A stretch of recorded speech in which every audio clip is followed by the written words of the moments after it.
दोस्तों, मैं हूं अमित त्यागी और आज मेरे साथ जुड़ रहे हैं एक बेहद बहुत ही खूबसूरत कलाकार जिनकी आपने ढेर सारे किरदार देखे होंगे। मेरे साथ है जीशान। इनकी अभी हाल ही एक बहुत ही प्यारी सी फिल्म मैंने देखी, इसमें बहुत अच्छी इन्होंने कॉमेडी की।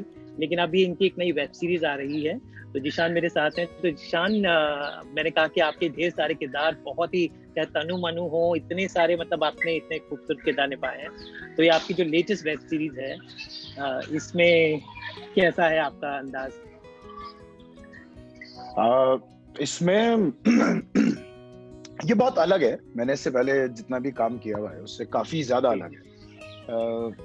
इस तरह के कैरेक्टर्स, एक तो इतना कॉम्प्लेक्स कैरेक्टर है कि मैंने अभी तक इस तरह का करा नहीं। मतलब जनरली थोड़े फ्लैट से कैरेक्टर्स ही रहते हैं और प्रोटैगनिस्ट है वेल ऑथर बैक्ड कैरेक्टर है and it's a character of a loser. तो अभी तक तो जनरली मुझे थोड़ा तेवर वाले और कुछ, या तो सिर्फ कॉमेडी या फिर थोड़ा तेवर है, कुछ एक वन लाइनर मार दिया, इस तरह के कैरेक्टर्स मिलते थे मुझे। ये पहली बार एक कैरेक्टर है जो बिल्कुल लूजर है, कुछ इसके हाथ में नहीं है, फैमिली भी संभाल नहीं पा रहा है, बिजनेस भी संभाल नहीं पा रहा है, there is nothing that is under his control. तो एक इस तरह का, देन हिज जर्नी, वो कहाँ से शुरू होता है, कहाँ पहुंचता है, धीरे धीरे कैसे डेवलप करता है और how he becomes a changed man. तो काफी जो जिस तरह का ग्राफ है और जितने जल्दी जल्दी इसके एटीट्यूड चेंज होते हैं सीन्स में, वो मेरे लिए खास तौर पे बहुत ज्यादा नया था। और इस इतना ऐसा लो स्टेटस प्ले करना जो बड़ा मुश्किल होता है, क्योंकि उसमें ईगो बहुत अड़ती है, बैशिंग लेना, इतना बेइज्जत होना, बट मजा आता है, उसी में मजा आता है मुझे एक्टिंग करने का फायदा। तो आपने एक्टिंग की बात की, तो कहीं ना कहीं वेब सीरीज जो आजकल जो अभी इस साल खासकर लॉकडाउन के वक्त बहुत ज्यादा लोगों ने देखी, यही ऑप्शन ही नहीं था, लेकिन कहीं ना कहीं वेब पर वो कलाकारों को वो फ्रीडम मिल पाई कि आप एक हीरो, विलेन, ये साइड रोल नहीं, आप एक एक्टर हैं, कलाकार रोल्स का जो एक दायरा बहुत ही अच्छे से आई थिंक वेब में वो मिलता है मौका कलाकारों को, जो फिल्मों और सीरियल्स में तो बिल्कुल सिमट के रह जाता है, बहुत ज्यादा ब्लैक एंड व्हाइट में कर देते हैं। But I think digital gives you that space of playing characters which are great. What do you have to say? I think that is the case, क्योंकि वेब पे एक तो कुछ restrictions नहीं है। I think फिल्म्स का main जो मसला मुझे लगता है जिस वजह से होता है था खास तौर पे, वो डिस्ट्रीब्यूशन का प्रॉब्लम होता है कि आपकी फिल्म दिखाई कितनी जगह जा रही है, कितने लोगों तक पहुंचेगी। वेब डेफिनेटली वो एक बैरियर तोड़ता है। और एक्टर्स के लिए ही क्या, मतलब मैं तो साफ कहूंगा कि एक्टर्स के लिए, राइटर्स के लिए, डायरेक्टर्स के लिए, सिनेमेटोग्राफर्स, टेक्नीशियन जितने होते हैं, सबके लिए बहुत अच्छी अपॉर्चुनिटी है। एक तो कंटेंट बहुत ज्यादा क्रिएट हो रहा है और कंटेंट जो क्रिएट हो रहा है वो उसके बेसिस पे ही चलेगा। अभी फिल्म्स में हम लोगों ने पीछे भी देखा, I don't want to take any names, but faces से ओटीटी बहुत ज्यादा इफेक्ट नहीं हो रहा है अभी तक, कम से कम। तो let's hope for the best कि आगे भी नहीं होगा। वो कंटेंट अगर अच्छा है, नए लोग हों या ऐसे लोग जो फिल्म्स में या कहीं पे छोटे रोल्स कर रहे थे या सपोर्टिंग रोल्स कर रहे थे, वो लोग, उन लोगों को मेन लीड मिल रहा है। मेन लीड का फायदा आई थिंक ये होता है कि ऑथर बैक्ड होता है, तो आपको ज्यादा एक्सप्लोर करने का मौका मिलता है। वो डेडलाइंस को खड़ा करने को इंसान बनाने के बजाय आपको एक इंसान का कैरेक्टर मिलता है और आप उसके अंदर और लेयर्स ऐड करते हैं और आप कुछ और बनाते हैं। तो ये बहुत बड़ी अपॉर्चुनिटी है एंड आई होप कि ये खराब, हम इसको मिस ना करें और खराब ना करें और अच्छा ही बनाए रखें इसे। लेकिन ये पूरा जो वेब का है वो आजकल पूरे एक शक के घेरे में आ रहा है, क्योंकि सेंसरशिप की बातें चल रही है। जो अब तक फ्रीडम मिली हुई थी, शायद उस पर थोड़ा अंकुश लग जाए, तो शायद जिस बेबाकी से कहानियों का कह पाते थे, क्या आपको लगता है सेंसरशिप से फर्क पड़ेगा? क्या ये जरूरी है? आपका क्या व्यक्तिगत रूप से क्या मानना है? देखिए, डेफिनेटली फर्क पड़ेगा और फर्क पड़े इसी के लिए ये रूल बनाया गया है। ये बात बड़ी साफ सी सामने दिखती है। अगर फर्क नहीं पड़ रहा था तो रूल क्यों बनाते?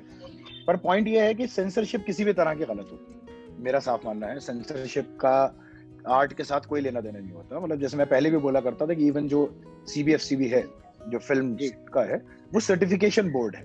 अगर उसके आप फुल फॉर्म पढ़े, उसमें सेंसरशिप कहीं नहीं आता है जी। और सेंसरशिप तो एक ड्रैकोनियन लॉ है यार। वो हम लोगों को कर्ब करने के लिए, आई थिंक, मुझे साल ठीक से याद नहीं, आई थिंक 1871-72 में, क्योंकि 1857 के बाद एक आजादी की लड़ाई शुरू हुई थी, तो ब्रिटिशर्स ने बनाया था।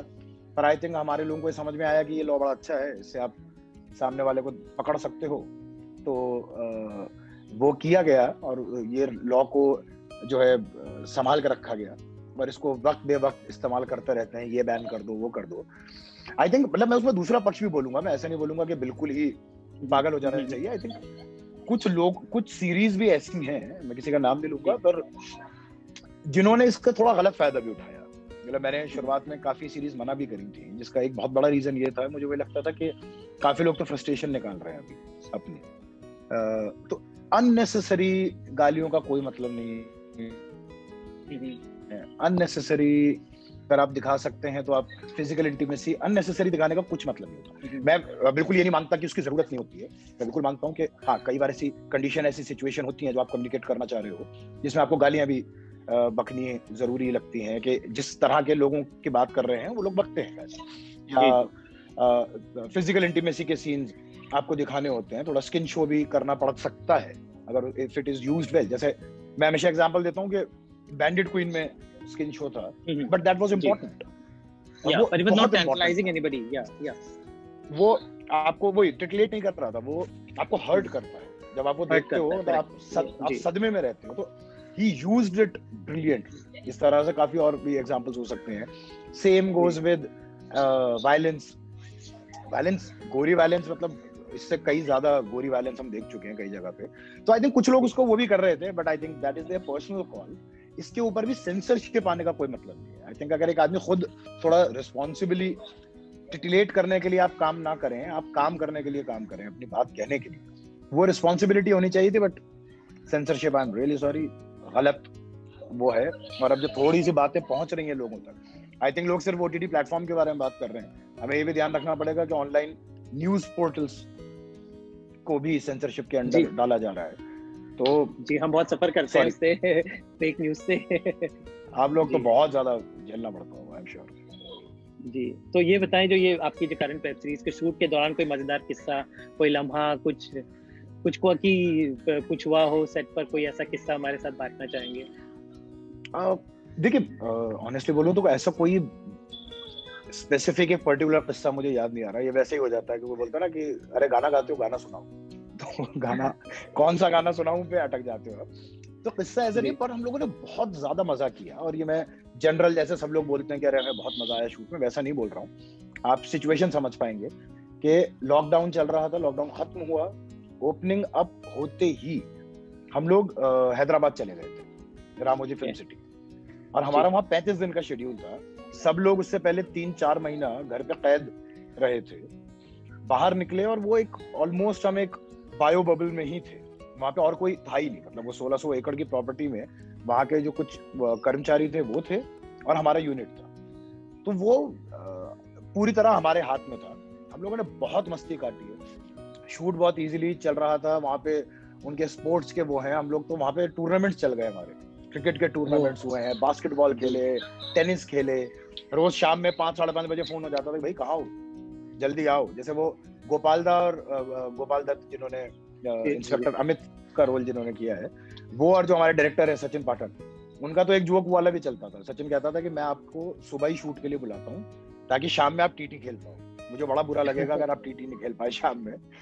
तो इस तरह के तो हमने बहुत ज्यादा मस्ती काटी है। मतलब आई थिंक वो लॉकडाउन के बाद हम सबके लिए एक पहले 2-3 दिन, तो मैं अभी कल ही किसी को बता रहा था कि पहले 2-3 दिन तो खुल के हंस भी नहीं पा रहे थे। वो लॉकडाउन का इफेक्ट जो होता है बाहर सा जो था, वो था। And suddenly we opened up and बहुत मजा किया, बहुत मजा आया। तो वैसे लॉकडाउन में आपके काफी सारे, अभी मैंने आपकी जैसे फिल्म देखी अभी छलांग, उसमें बहुत बेहतरीन रोल था, और अब आपकी वेब सीरीज आ रही है। तो इस साल 2020 में और आपके क्या प्रोजेक्ट्स आने वाले हैं? ये अगले साल आई थिंक जनवरी में ही, नहीं तो फरवरी में मैक्सिमम। एक और सीरीज है, मतलब उसकी भी डेट हम लोगों ने फाइनलाइज नहीं करी है। Amazon की एक सीरीज है, तो आई थिंक इट्स बेटर कि वो अगर अनाउंस करें उसको कि क्या है, आने ही वाला है। मतलब आई थिंक प्रमोशंस तो एक महीने में शुरू हो जाएंगे। It's a big Amazon series, मतलब तो वो आएगी जनवरी में। तो अभी ये लाइंड अप है। बाकी शूट के लिए मैं जा रहा हूँ, मतलब मुझे आज होना था एक्चुअली शूट पे, पर हमारा पुश हो गया एक दिन और, तो मैं कल से चंडीगढ़ में शूट है मेरा। तो great Zeeshan, all the best. I've admired your work and I think you are like one of the stars. We look forward, one of the performers. I think आने वाले समय में बहुत हमें आपका बेहतरीन काम देखने को मिलेगा. Thank you so much and keep on doing the good work. Yeah, and जल्दी आपसे मुलाकात होगी इंशाल्लाह. Thank you so much. बिल्कुल. Thank you, Amit. Goodbye. Thank you. Goodbye. Bye.